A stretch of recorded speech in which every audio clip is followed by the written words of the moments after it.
見ない方がいい線が出るなという。目を閉じて線と点だけで表現してる。音楽になる以前の音そのものという、いろんな音をもう全部入れてしまおうみたいな、音楽を聴くように絵を見てもらえたらいいなと。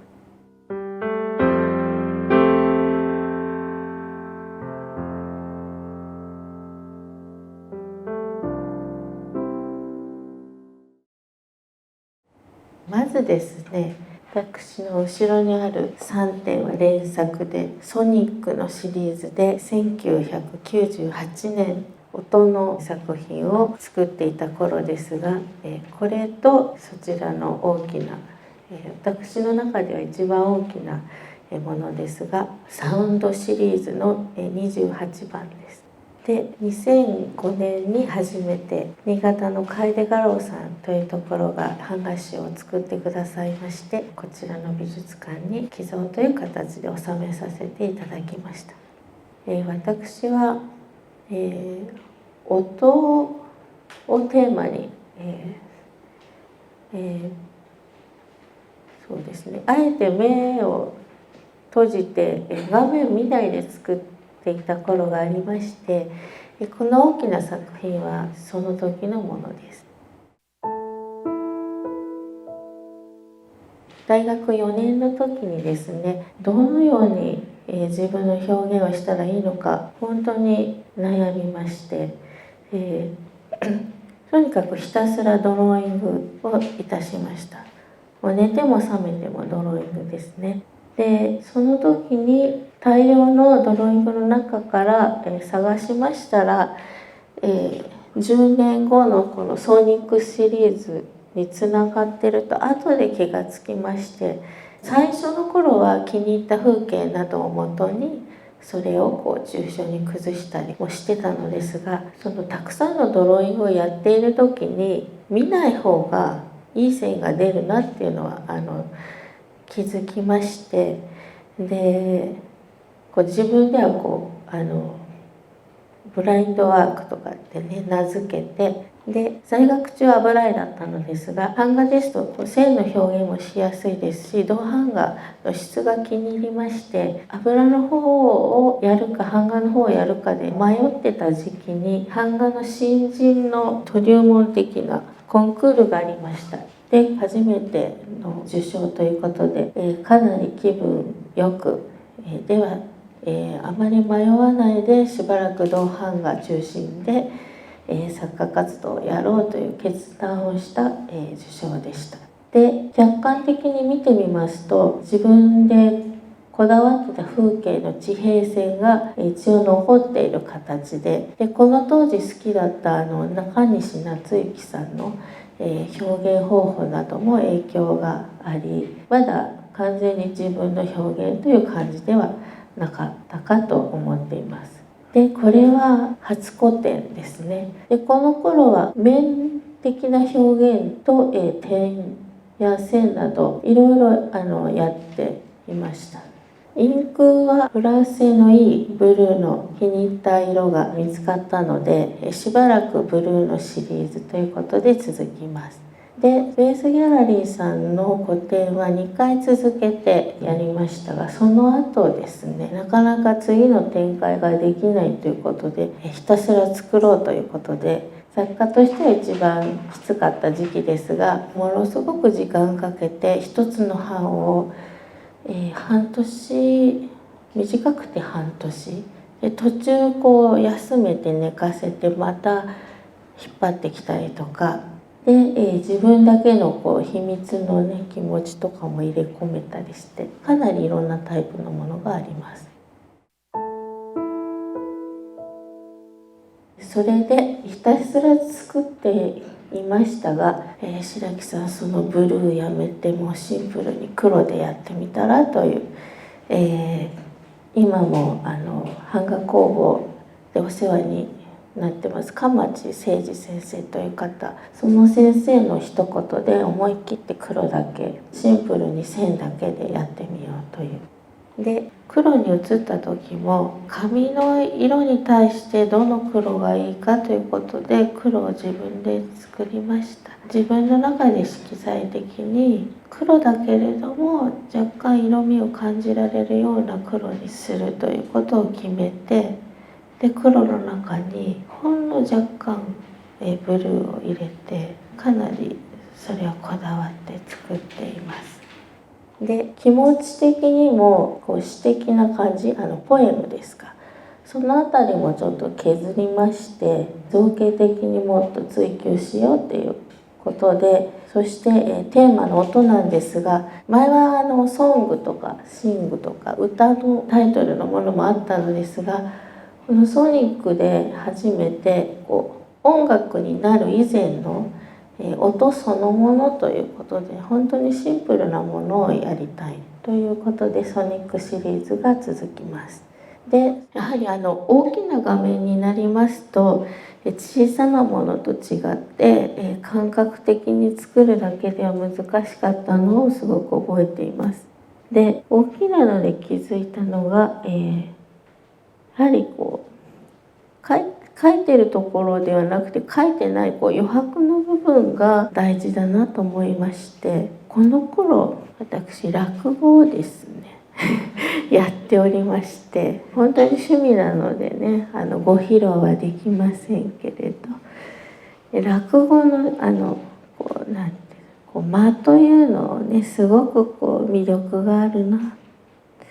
惹かれまして、で絵も同じだった。もうで文章でも行間を読むとかありますが、書いてない部分に気持ちも入れましてですね、ですから抽象画がわからないという方にはですね、書いてない部分とか絵の具が載ってない部分とか、そのあたりを形探したりし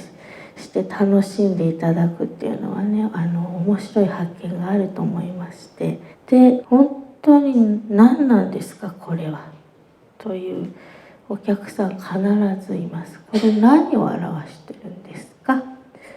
というね、冷たい質問が必ずあるわけですが、結局ですね音楽に置き換えていただければ分かりやすいかと思いますね。歌詞がある歌のね曲ばかりではないじゃないですか。音楽はね何を表したのか、その音音色だけで表現している音楽にはどんな方にも皆さん耳を傾けますね。そのあたりの感覚を音楽を聴くように絵を見てもらえたらいいなと常日頃思っております。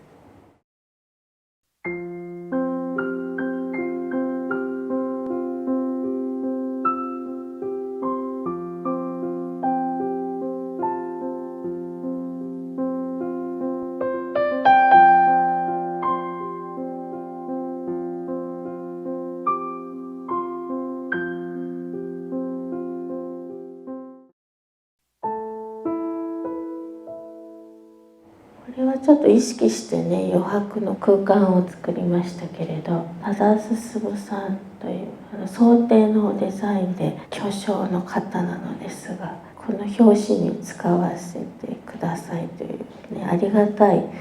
お話をいただいて、プリモ・レビューという方はイタリアの詩人で自殺してしまった方なのですが、私の作品がお役立てできてよかったと思っております。これは意識としてはどこを残すかみたいなのをかなり考えて多層空間もやってます。空気の層の部分でプラスアルファというふうにタイトル変えました。これを技法的には銅版が直接削るような形でドライポイントという技法があるんですが、これはそれを特に多用していますね。で真ん中の十字の白い空間の部分は大きいと紙の継ぎ目がね版画テストとしてもできてしまうんですが、その継ぎ目を生かしてあえて白い空間を残してみました。それで展覧会に向けて作ったのですが、明治時代に作られた小学校の教室を利用して、で白木さんは音楽室で展示しましょうということで、音楽室ですから五線譜の音符が書ける黒板になっています。で、その五線譜の長さに合わせて長い作品作りました。で、京都はさすがだなと思ったのはですね、障害者の方ぜひぜひ見に来てくださいというふうに歌ってありまして、目の見えない方はあらかじめ連絡していただければね、駅までお迎えに来ますというね。で、私も触っていただこうということでね、銅版画触って大丈夫という展示は少ないかと思ったんですが、近づいてインクの香りもして、あと銅版画はですね、インクがかなり盛り上がって立ち上がっている状態なので、それを触って線が形になって、目の見えない方にも感じていただけてすごく嬉しかったです。これはかなり変化がありまして、なんかダイエットしてもいつも太ってるなみたいな、今もそうなんですけどなんで痩せないのかなっていう時にやっと気がついて、お腹に、赤ちゃんができましてやはりね、体が変わると作品変わってきますね。体の中心からむくむく力強いエネルギーがね、出てきまして、一人でなくて二人で描いたという。で、お腹に子供がいますと、今まで抑制していたモノクロームの作品だけでなく、色を使って見たくなりまして、でこれは産婦人科の先生にお聞きしたら、それは医学的にもありますよということで、色彩に対して豊かになりたいというのは妊娠すると当然のようですね。でこちらはほとんど十月10日、1枚決めて、作りました。体の中心が本当にすごい存在感があって、エネルギーが湧き出るような感じで「コア」というタイトルにしました。これはですね、2004年3月に出産したんですが、新潟の楓画廊さんが子育てで大変でしょうけれど版画集出しましょう、新作も入れてください、本当にありがたく作りました。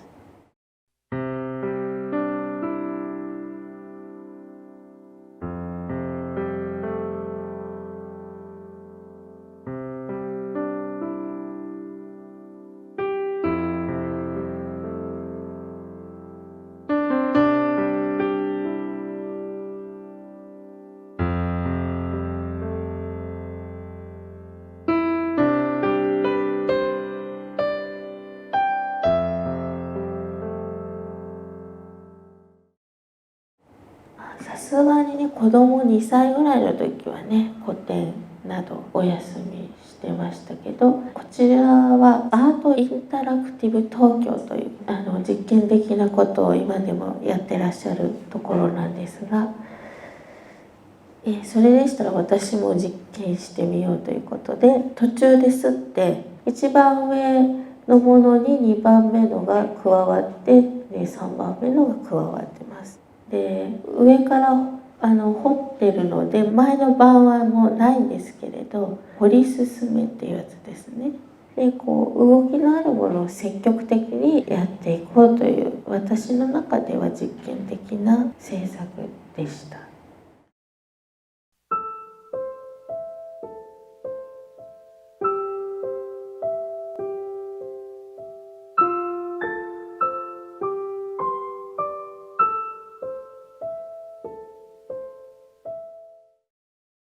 こちらはですね、私の絵を元に詩を書いてくださったりしている友人の方が画廊を始めたので、オープニングに出品させていただきました。でちょっと初心に帰って油絵も出してます。で油を始めましたら銅版画の方もちょっと大胆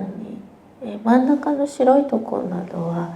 腐食して銅板が抜けてるんですね。で線の表現だけではなくて少し若い時の面の表現もまた戻ってきた感じがあります。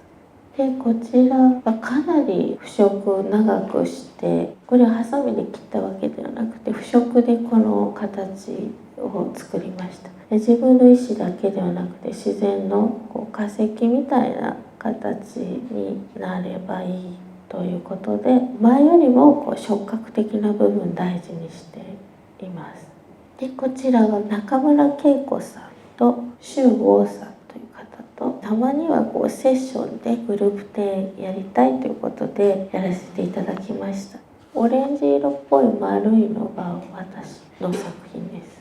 そうですね、私団体展に所属しないで一人でずっとやってきたみたいなところがありますので、これから積極的に、たまにはね、音楽でいったらソロ活動だけではなくてグループユニット組んでやっていけたらいいなと思ってます。やはり版画にこだわり続けて20年経ったので、見ることや聞くこと以外の五感も積極的に取り込もうということで、いろんな意味で自由になってやってる感じがあります。